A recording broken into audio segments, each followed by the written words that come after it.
భవిష్యత్తులో వైసీపీ తిరిగి అధికారంలోకి వస్తుందని, ఈసారి జగన్ 2.0 వేరే లెవెల్లో ఉంటుందని కార్యకర్తలకు భరోసానిచ్చారు వైసీపీ అధినేత జగన్.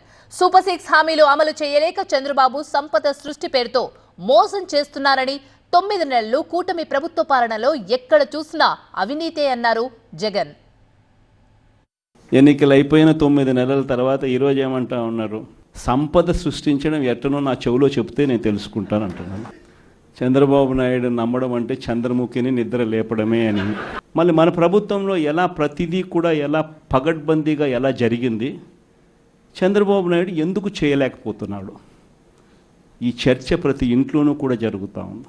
ఒకవైపున వ్యవస్థలన్నీ కొలాప్స్, మరోవైపున ఏది చూసినా స్కామే. ఏదైనా కూడా నాకింత నీకింత అని ఎమ్మెల్యే దగ్గర నుంచి మొదలైతే చంద్రబాబు నాయుడు దాకా పంచుకోవడాలి.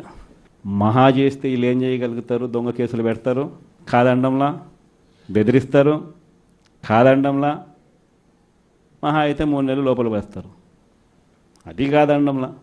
కానీ ఏం చేస్తారు, 3 నెలల తర్వాత మళ్ళా వస్తాం, రెట్టించిన ఉత్సాహంతో మళ్ళా పనిచేస్తాం. ఎవరెవరైతే మిమ్మల్ని జైల్లో పెట్టే కార్యక్రమం ఎవరెవరైతే చేస్తారో ఊరికే చూస్తూ ఊరుకోం. వైఎస్ఆర్ కాంగ్రెస్ పార్టీ బ్రతుకుతుంది.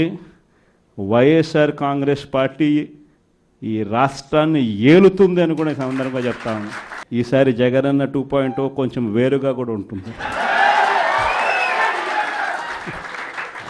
ఈసారి జగనన్న 2.0 కార్యకర్త కోసం ఎలా పనిచేస్తుందో కూడా చూపిస్తుంది.